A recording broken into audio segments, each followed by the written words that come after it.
すごく面白い動きに変わると思いますけどね。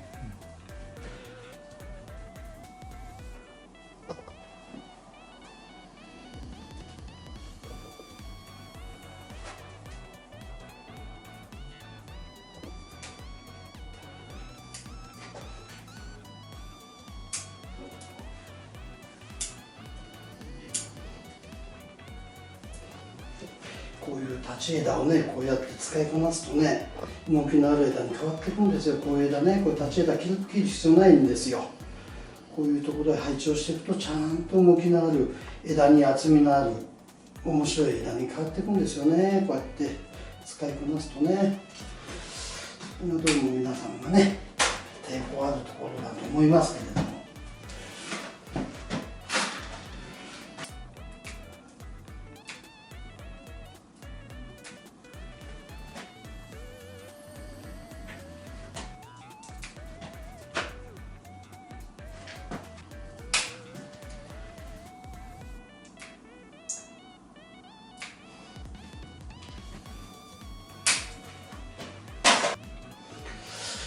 雰囲気が出てきましたよね。まあ吹き流しってわけでもないんだけど、ちょっとねこう図代わりの面白いものができてきましたね。心拍にこんなような姿があってもいいのかなっていうような感じですよね。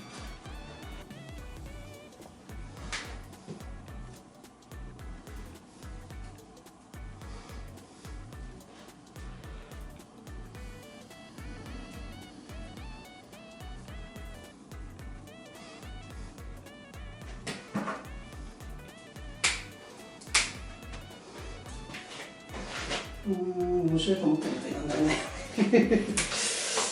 使おうかと思ったけどやめた。使わなくて大丈夫ですね。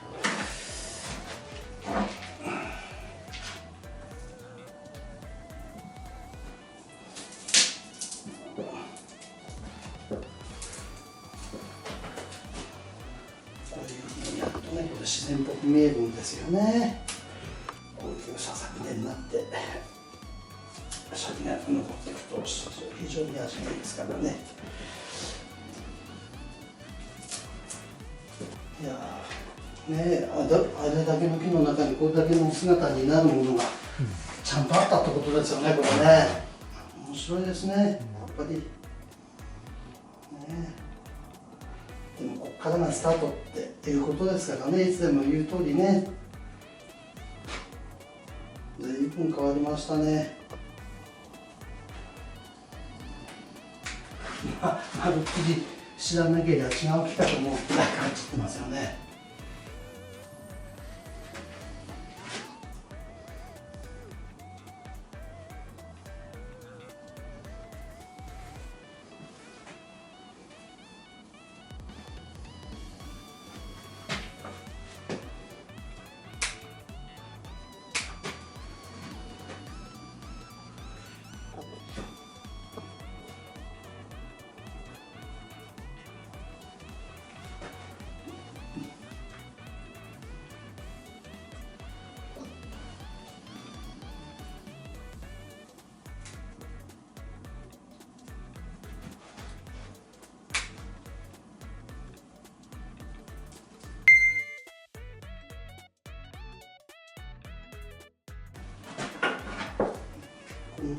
この部分なんかもすごく面白い動きでね、やっぱりね、こう楽しませてくれる雰囲気ありますよね。この枝なんかもね、幹というか枝というか。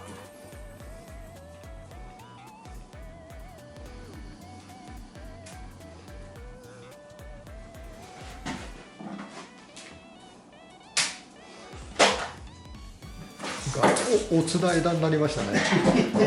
なんか雰囲気が良くなりましたね。やっぱりこういうものになる要素がこの木にはあったってことですよね。まあ引っ張り出すということなんですけどね、それはね。最初のね姿を見てたんではどんな木になるんだろう、果たしてこれが盆栽の姿ってのはこの木で表現できるのかなというようなものだったように見えるんですけどね。やはりここまで仕上がってくるとこれから先が楽しめますね。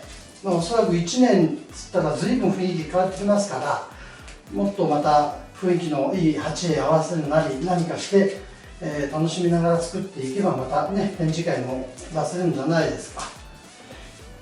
本当に雰囲気が変わりました。だから正面もねやっぱりちょっとねここで変わりましたんでね、従来の正面とはにいかないんで、やはりこの辺が正面になってきますから、そうしますとやっぱり今度鉢も変えるということになるでしょうね。なんか、まあ、この形状でもいいんですけどね、なんか品のいい鉢入れてみたくなりましたね。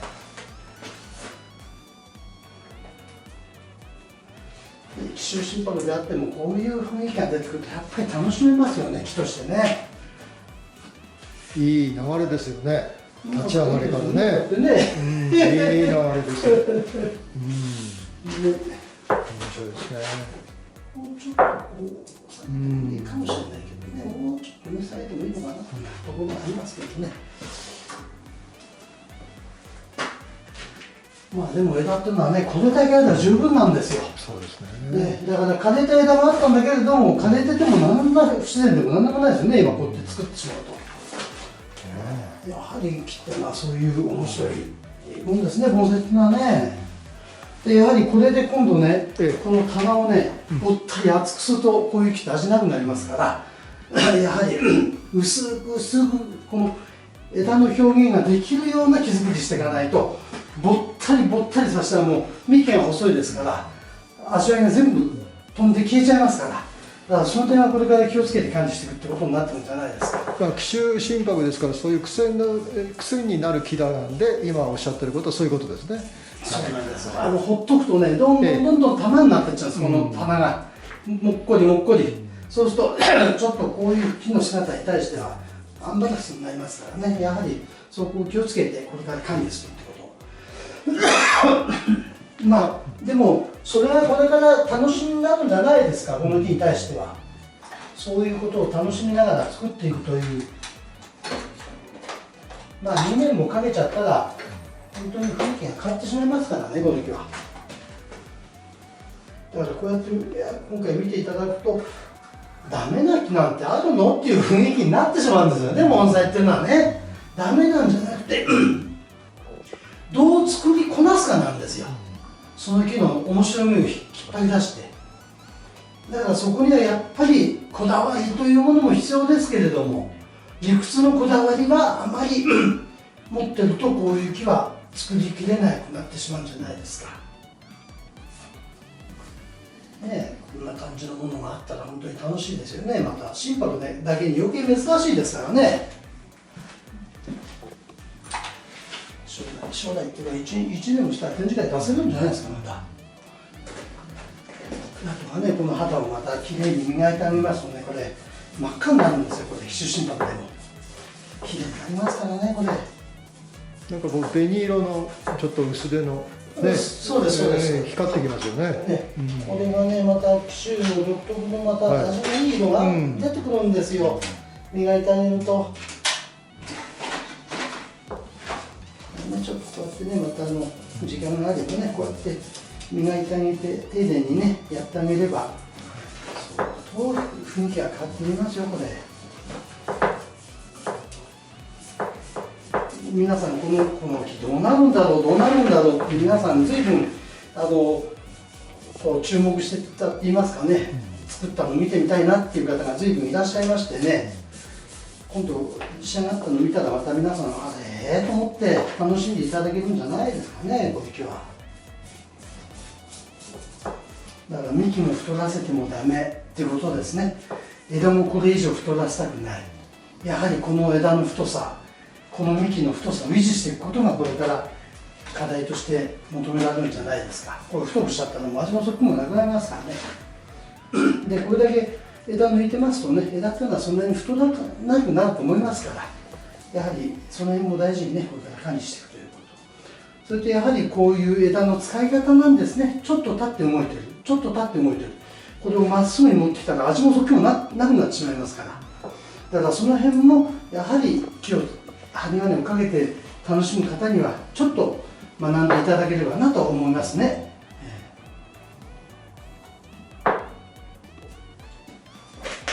本当に雰囲気がある気になっちゃいましたね、こうやって見ますとね。こっちでもいいな。次好きでね、まあこっちだったら頭をこっちに向き返せばね、また、またそうなりますよ。ね。でだからこれは姿としては木の樹脂としては真柏なんですが、木の雰囲気を見ると赤松のこうねちょっと郊外にあるこのね寄せ植えのようなそんな感じもこう見受けられるようなそんなもんですよね。まあ今天川さんがおっしゃったようにこの辺から見ると本当にこの自然界の木を見てるようなそんな雰囲気なんですよ。ここも悪くないですよ決して。ただねやはり盆栽のいろんなところから見るとやはり正面はここになってるんですよ。これはもうしょうがないですね。まあだから見る上で自分がここがいいなと思って見るっていうことはそれは構わないんですからね、いいんですよ別に。でも飾る時にね向こうだけにできませんからね。それこそおかしくなっちゃいますからね。ねえ。いやねいいですね。風情がありますよね。何とも言えないですね。まあね、本当に楽しんでいかれるんじゃないですか、この木はこれから。だからこういう、ね、何にもいらないんですよ、これ。先端にしか。でも、この動きが味わいなんですよ。この途中に枝があったら、やはり悪いんじゃないけれども、この雰囲気は出てこないですよね。おそらくあれば取るでしょうね、私はね、きっとね。話戻りますけど、これ葉っぱが落ち着いてきたら本当見事ですよね。おそらく今年のねお盆過ぎで綺麗になってます。葉が立ち上がって、あれはね本当に綺麗になります。だからこうなってしまうともう種類の話じゃないですよ。楽しみ方なんですよもう。だからこんな姿になるって言われちゃうとないよねって話になるんですよやっぱりね。で過去におそらくねこの木は盆栽としてきちっとしてたんですよ。で持ってらっしゃる方がどうも年を取られちゃって何もできなくなっちゃったということらしいんですね。それでうちへ来るお客様がまあ持ってきてなんとかなりますかということでね置いてったんですけどね。まあそんなことで今回ねこれやらせていただいたんですがまあここまで来たらこれをこんな悪くするこれより悪くしちゃうなんてことはないように楽しんでいっていただきたいと思いますよね。まあこれをもって悪くしようと思う人はいないと思いますけどね。本当に味のいい日になりました。まあお盆過ぎ今年の9月10月が本当に私自身も楽しみです。まあ当然これ春ね鉢を変える予定ですけどね今度ね品のいい鉢へまあ一緒にくっつけてもいいのかなっていうような雰囲気ありますよ。こうね左石へねそうするとまた雰囲気がこっちに石をこう使ってこっちに間を持たせて長い石を使って間を持たせたら非常に雰囲気が出ますね。だから鉢も悪くないんですが石付き鉢にしてもいいかなと思ってはいますけどね。そうするとまたこう飾った時にこうこう人を引き止めるというかこの前できて止まってみちゃうというようなそんなような感じがしますねこの木に対しては。いやお見事でした。ありがとうございます。いや素晴らしい。ありがとうございました。素晴らしいです。ありがとうございました。ありがとうございました。またよろしくどうぞお願いいたします。ありがとうございます。いつもすいません。ありがとうございました。失礼いたします。ありがとうございます。失礼します。失礼します。どうも。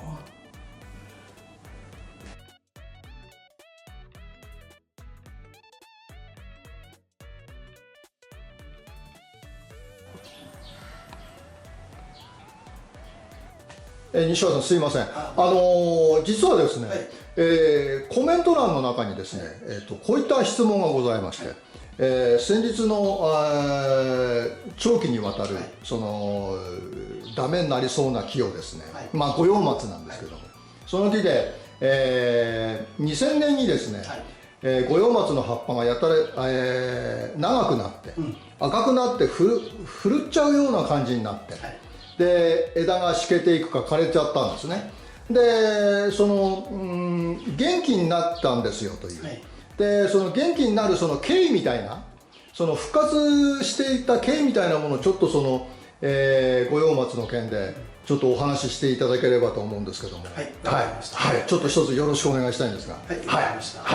まああの時はですね、やはり根が傷んでましてね、山の土を全部抜くという作業で、植え替えたわけですよね。その時にやはり土の使い方を変えたわけですよ。ということはやはり前の土が悪いということが分かってますもんで、じゃあどのような土を使えばいいのかということになった時に、やはり私は混合土というものを使いまして、それで土の木の回復を願おうということでやったんですね。やはりそしたら的中しまして、最終的には剥がしまいましたよね。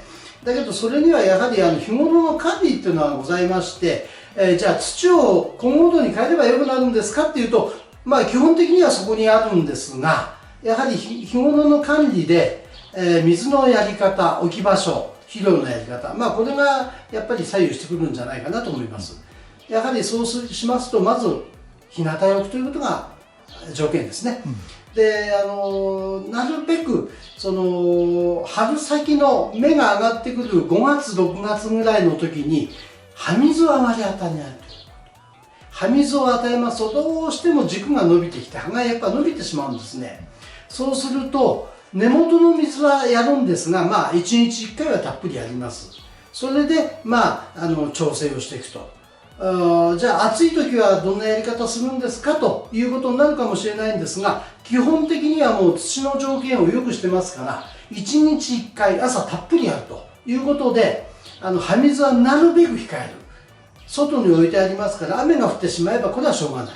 そうでない限りはなるべくというとね、1ヶ月間の間にね、本当に数回ぐらいしか葉水やらないんじゃないかなというくらいのやり方。根元だけはたっぷりやる。この繰り返しによって葉を締めていくという、そういう考え方があったんですよね。だからその時には肥料も控え気味なんですよね、植え替えた後。そういう経緯のもとにだんだん葉が締まってきて、それでああいう短い葉になったということですよね。大体多比多水によって、植物の元気がなくなる、今おっしゃったように、土を変えることによって調整をしながら、西川さんの場合は管理をそういうふうに行っていったということで、結果が、半年から1年2年というふうな経緯をそこに、集約して木に対して、管理をするということが大事なことですよと。そうですね、いうことですね。そうですね、だからやはり1年目はね、根にゆとりありますからね、そこで水と肥料をたっぷり与えすぎちゃうとやっぱ伸びるんですよね。で2年目3年目になってくると根も詰まってきますから、これは締まり始めるわけですよね。でもそれだからっつってやっぱり水と肥料をぐすとやっぱ伸びますから、やはり5月6月の管理あたりでだいたい葉の調整をしていかないと、その先ではもう調整できなくなりますから、伸びたものは短くなりません。そうするとやはり5月6月のあたりの管理じゃないですか。ここで葉水をあまり与えないということが私どもがやってる一つの方法です。そういうふうな心が出ていくと、自然に何年か経てばこの状況になっていくんですよ、という。何年かっていう、そこはまたでもなくてね、やはりやり方次第で1年で変わりますから。そういうもんですか。変わります。だから今年あたりもですね、春やはり五葉松の葉水ってのはあんまり与えてないんですよ。そういうふうに心がける。心がけです。だから朝水1回たっぷりやるとしたら、ほとんど根元にたっぷりやって葉水を与えないというやり方で今年も来てますから、だから今年も葉の状態非常にいいんですよ。でも雨降ったらこれはしょうがないですけどね。そうじゃない限りはそんなような管理でいけば葉が締まってくるんじゃないかなと思いますけれどもね。そんなように皆さんもね、心がけてやっていただければというような気がしますけれども、ただね、これ皆さん経験してもらわないと、今言ったことが全てが当てはまるというふうに考えられるんじゃなくて、そこの中で経験して、こういうことなのかなってことをやってもらうしかないんじゃないかなと思いますね。私どもはお客様のものを預かれば預かったようにちゃんと調整はしますけれども、皆さんはなかなかそこでね、全てこうできるってことはなかなか難しいと思いますから、何年かやっていくうちになんとかなる場合もありますから、経験していただくってことでお願いしたいんですが。経験がものを言う。そうですね、それしかないんですよ。また何かあった時には質問いただければ、そうですね、その都度、その時の状況によっていろいろそのやり方があると。